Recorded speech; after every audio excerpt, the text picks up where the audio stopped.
Hello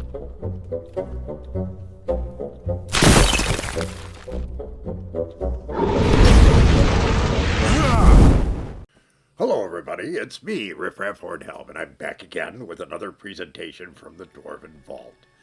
And today we have a monster review. This monster review is about the Air Elemental. Now, this is the Air Elemental, as comes from the original monster manual for use with basic Dungeons & Dragons and advanced Dungeons & Dragons, or what's typically called 1E today. Now, some aspects of this video are going to be lean on information because it's in the video that deals with all the shared attributes that elementals have, which I will put in the end credits of this video. So the Air Elemental. Elementals are powerful. Fortunately, you only get them one at a time. So that's a help. One's bad enough. Now, they do some serious damage, but an air elemental, of course, is one that moves through the air. It's going to be flying, more or less. When it's doing that and it attacks you, it can do 2 to 20 points of damage per hit. So the air elemental only has an armor class of 2, which is good, but not great. They are either 8, 12, or 16 hit dice. Once again, refer back to that video having to do with all elementals. It really has to do with whether or not they are from a staff, whether they're conjured from a spell, or whether they're summoned from an item. And the neat trick of an air elemental is, of course, that it can form itself into like a cyclone. It'll have a 20-foot base, and the height of it, where it'll be 60 foot wide, the height of it depends on the number of hit dice. So, one of the more powerful ones is going to end up being, 160 feet tall or something like that. Now, air elementals have no specific powers against magic, so their magic resistance is standard. So they can definitely be affected by magic. They are more effective against creatures who are aerial creatures. So if there's fighting a creature that's in the air, they hit it harder and they do more damage. It's not a big difference, but it's like +1, but it is still a difference. And the cyclone, that's the best part. Now it takes a turn for that cyclone to form, and it only lasts for 1 melee round.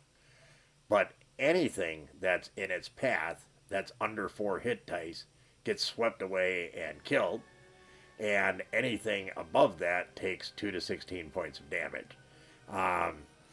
That covers that full 20-foot area that is covered by the actual base of the cyclone, tornado, whatever you want to call it. That's a heck of a lot of damage in a very short hurry. And if you go up against creatures that are low level, this can be really, really effective.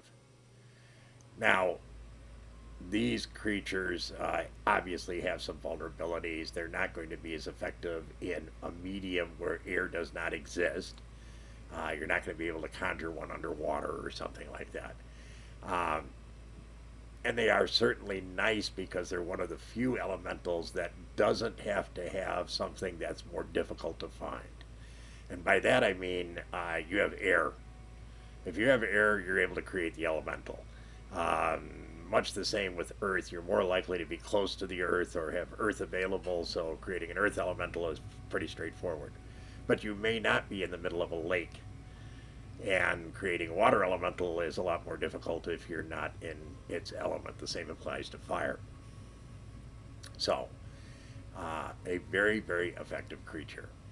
And one that you really don't want to tussle with. And the interesting thing about this, of course, is that you don't really want to get involved with these from either side. They're very effective against an opponent. They're also going to be very effective against you if you can't maintain control. And it is far too vulnerable to loss of control. Now, across the board, us dwarves aren't real big fans of elementals. They're tough creatures to deal with if they have access to what makes them strong. Um, Really, if you're going up against an elemental, you're much better off trying to distract the summoner than you are going after the actual elemental. They have a lot of hit points. Even though it's not the lowest armor class, it's still a very effective armor class.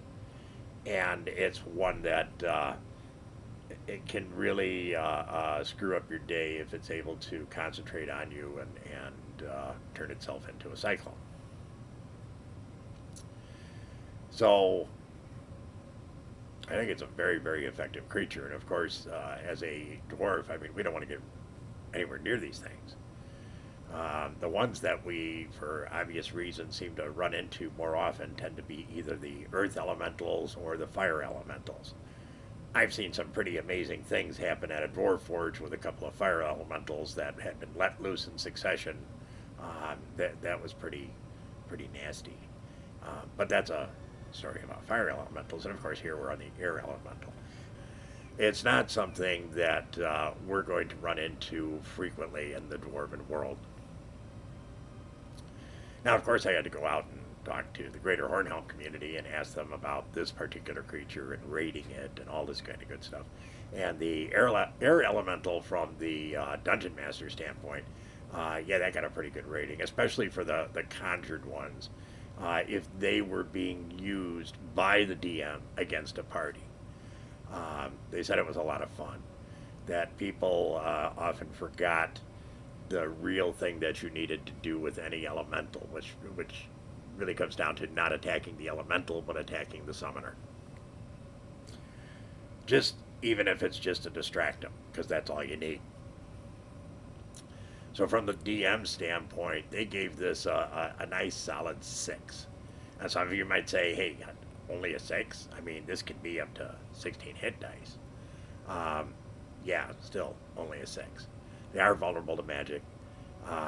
They are kind of a one-trick pony, and though they move fast, they're not impossible to deal with. So 6.5 maybe, yeah, I can see that. In talking to players who had gone up against elementals, they ranked it higher. They gave it about a 7.5. And these were for people who had been exposed to the ones that had been conjured from a spell, which of course are the most powerful ones. So, okay, I guess it depends always on the circumstances under which you interact with these. So, air elemental, it's like any creature in here. If you know what it is and you're able to react, that's great. One of its biggest advantages is that it is a very fast creature.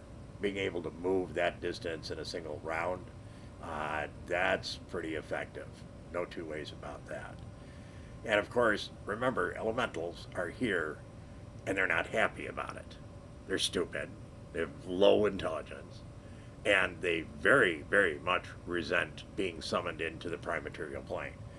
And frankly, based on the way these are used in the book, it's not impossible for you to run into them on their home plane, but then you're liable to run into them in multiples. On the prime material plane, because they're always a summoned creature of some type, you don't run into them very, very often. It's not something you have to worry about laying an ambush for you or anything like that, because they're only around for a short period of time. And the magic user has to constantly exert their concentration on it, or bad things will happen. But an interesting creature nonetheless, and the air elemental is certainly the most common one to run across because it's the most readily available medium to conjure from. So that, my friends, is the air elemental. We hope you found this interesting, entertaining, educational, all that kind of good stuff. If you did, please be so kind as to leave us a like. Consider subscribing. Come back and see us again real soon. We very, very much appreciate your kind support. Remember, here in the end screen, you're going to get the link if you want to get the rest of the stuff on elementals. That's common to them all. And we'll see you all real soon. Take care now. And of course, remember, dwarves rock!